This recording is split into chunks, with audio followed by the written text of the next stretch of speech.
Qui est convoqué chez le notaire dans le cadre d'un héritage pour une succession?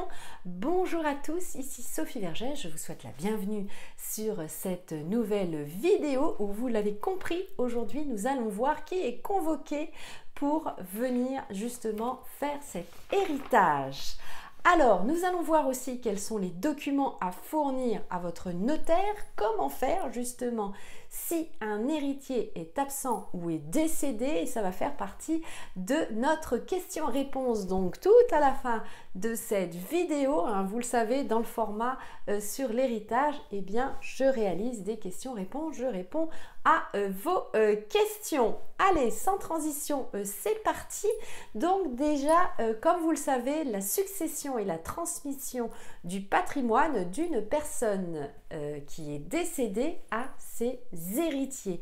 Le notaire, c'est le professionnel du droit qui donc intervient pour régler ces fameuses formalités juridiques et fiscales. D'ailleurs, ce sont aussi les démarches fiscales, vous allez voir que vous allez faire en premier, qui sont les plus importantes à valider puisque le temps file très vite et donc c'est important que votre déclaration fiscale soit bien remplie. Je vous l'ai expliqué d'ailleurs dans une vidéo précédente, donc je vous laisse regarder évidemment les autres vidéos sur cette thématique et pour valider notamment, vous savez, le projet de la déclaration fiscale. Donc votre notaire va vous aider à régler toutes ces formalités.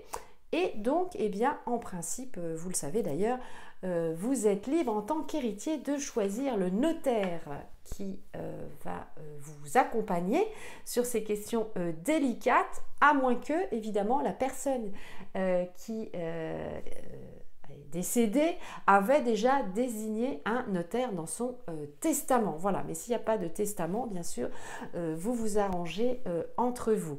En cas de désaccord, d'ailleurs, du choix du notaire, eh bien, c'est souvent le conjoint survivant qui a la priorité de ce choix, justement. Donc, pareil, vous m'avez posé la question et c'est important de le préciser. Voilà, donc un notaire pour tout le monde. Voilà, c'est ça en fait l'idée bien sûr qu'il faut retenir. Pareil, n'hésitez pas à liker cette vidéo si ça vous a appris quelque chose, à me laisser un commentaire pour poser toutes vos questions et à bien sûr à la partager à vos proches et à vos amis. Allez, je continue. Donc, vous en tant qu'héritier, eh bien vous allez être convoqué chez le notaire pour la succession. Alors, c'est pas tout de suite, je vous rassure, il y a quand même pas mal de papiers à régler avant justement d'être convoqué chez le notaire, après le décès évidemment de la personne, mais ça c'est pareil, on en reparlera si vous le souhaitez ensemble évidemment. Donc, pourquoi faire Pourquoi le notaire déjà va vous convoquer? Tout simplement déjà pour établir l'acte, ce qu'on appelle de notoriété. C'est le document qui va lister justement les personnes, donc vous-même en fait, en tant qu'héritier pour recueillir justement la succession et les droits respectifs évidemment qui sont alloués à cette succession. Donc l'acte notarié, c'est pareil, le notaire va vous émettre un projet, c'est ce que je vous expliquais également dans une vidéo précédente. Donc vous regardez attentivement le projet de cet acte de notoriété. Je vous donne même la solution. Vous prenez un stylo rouge et puis vous soulignez, vous mettez un trait dans la marge ou vous faites des petits points, des petits ronds dans la marge si c'est bon pour vous. Et comme ça, après, vous scannez votre document et c'est plus facile aussi pour votre notaire pour répondre à toutes vos questions. Le notaire va dresser également le bilan du patrimonial du défunt qui comprend l'identification et la valorisation des biens, mais aussi parfois des dettes, vous le savez, de la personne décédée. Votre notaire va aussi accomplir les formalités hypothécaires et bien sûr fiscales qui consistent à publier ce qu'on appelle la dévolution successorale au service de la publicité foncière et à déclarer et payer les droits de succession au fisc évidemment. Si vous souhaitez d'ailleurs à ce titre que je vous fasse un petit lexique justement de l'héritage, dites-le moi aussi dans les commentaires et à ce moment-là je vous listerai justement le vocabulaire à connaître hein, pour ne pas être perdu parce que voilà, c'est souvent le cas. Hein. Moi-même, j'ai vécu cette situation et pourtant, je suis professionnelle de l'immobilier depuis un bail maintenant, comme on dit. Mais voilà, tout ça, surtout quand il y a un proche qui décède, hein, on n'a pas souvent sa tête à soi. Donc, ça peut être un peu compliqué et je conçois que ça le soit. Donc, n'hésitez pas à me dire si un petit lexique justement vous aiderait dans vos démarches aussi et pour mieux comprendre évidemment ce qu'on vous dit et de quoi on parle.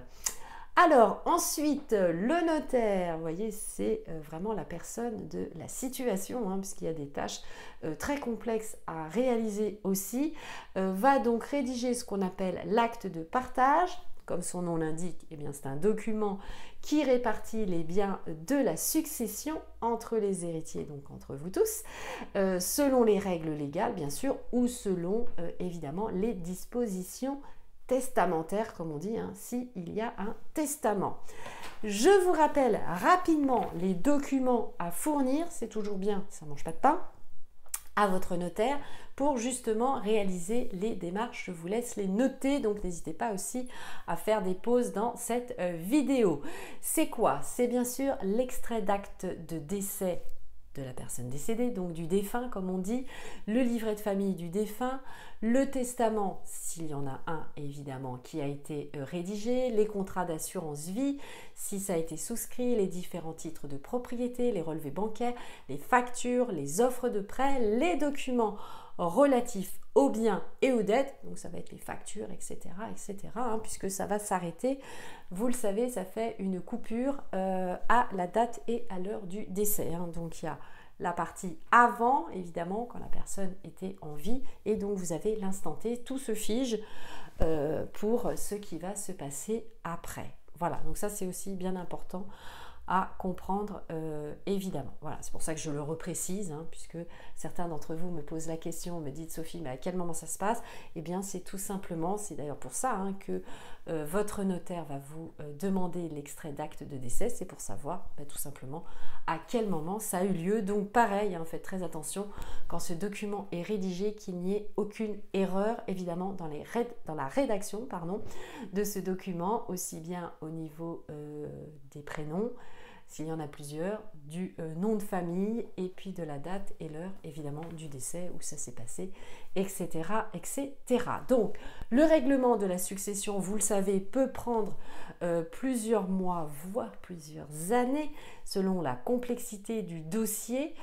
Donc le mieux, bien sûr, c'est que ça se passe assez vite puisque vous savez que vous allez devoir payer ce qu'on appelle les droits de succession sous 6 mois, sous peine de pénalité, hein, parce que vous le savez, ça peut aller très très vite. Donc pareil, je vous ai fait bien sûr une vidéo sur ce sujet. Les frais de notaire sont calculés en fonction de la valeur des biens de la succession et des émoluments du notaire. Et le site de référence, et bien sûr, vous pouvez aller regarder, c'est notaire au pluriel.fr. Allez, je tourne la page maintenant de mes notes. On va passer à la question-réponse, comme promis. Donc, c'est la fin de cette vidéo. Comment ça se passe si un héritier est absent ou décédé aussi? Malheureusement, ça arrive. Alors, cela complique, vous en doutez, évidemment le règlement de la succession, mais il y a 4 solutions possibles, donc tout va bien, vous êtes au bon endroit. Je vous parle bien sûr des solutions, hein, parce que c'est tout l'intérêt, bien sûr, surtout c'est que vous n'ayez pas peur déjà de cette situation et pouvoir aussi connaître les solutions. Et comme je vous le disais, le professionnel de référence, c'est bien sûr votre notaire. Alors, premier cas de figure, on va dire, hein, c'est quand l'héritier est introuvable. Un des héritiers est introuvable, qu'est-ce qui se passe? On va faire appel à un généalogiste. Je vais y arriver, pardon. Généalogiste successoral pour tenter justement de le localiser. Évidemment, il n'est pas question, pareil, je vous ai parlé donc dans la dernière vidéo du recel successoral, donc il n'est pas question évidemment d'éluder, vous l'avez bien compris, un héritier. Donc justement, le généalogiste successoral avec l'aide d'outils, de logiciels évidemment spécifiques, va tenter évidemment de localiser cet héritier. S'il ne réussit pas à le trouver, eh bien il va vous délivrer un certificat de vaine recherche. Voilà, les recherches ont été vaines, donc ça n'a pas été trouvé, l'héritier n'a pas été trouvé, donc eh bien vous allez avoir un certificat. Deuxième situation, eh bien c'est si l'héritier a disparu dans des circonstances mettant sa vie en danger, eh bien à ce moment-là, on peut évidemment demander au tribunal de déclarer son décès. Cette déclaration justement va permettre d'ouvrir la succession et de transmettre justement ses droits à ses propres héritiers. Donc vous voyez, après, c'est un héritage un peu en cascade en fait. Voilà, tout simplement. Troisième cas, eh bien, c'est si l'héritier est absent depuis plus de 10 ans, eh bien, on peut demander au juge des tutelles de prononcer une déclaration d'absence. Donc, vous voyez, je ne connaissais pas du tout cette situation. Eh bien, je l'ai appris, vous voyez, en préparant cette vidéo pour vous. Donc, voilà, ça s'appelle la déclaration d'absence. Et ça, donc, c'est si on n'a pas de nouvelles depuis plus de 10 ans. Elle entraîne donc l'ouverture de la succession et la désignation justement eh bien, pour représenter et gérer les biens et surtout gérer les droits. Alors ensuite, quatrième situation, je continue, voilà mes notes, vous voyez ça, je prends des notes, sinon vous en doutez bien, on oublie. Alors, quatrième situation, si l'héritier donc est décédé, eh bien il va falloir justement fournir au notaire, vous l'avez compris, son acte de décès et son certificat d'hérédité.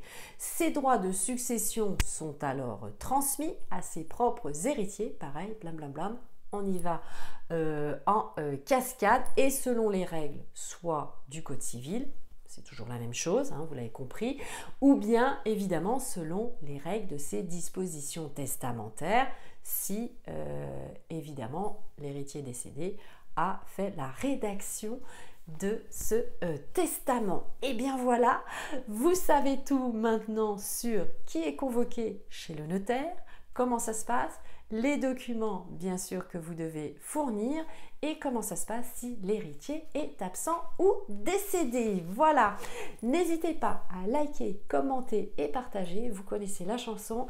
Surtout, prenez soin de vous, c'est évidemment le principal. Et puis à très vite dans une prochaine vidéo. Ciao, ciao!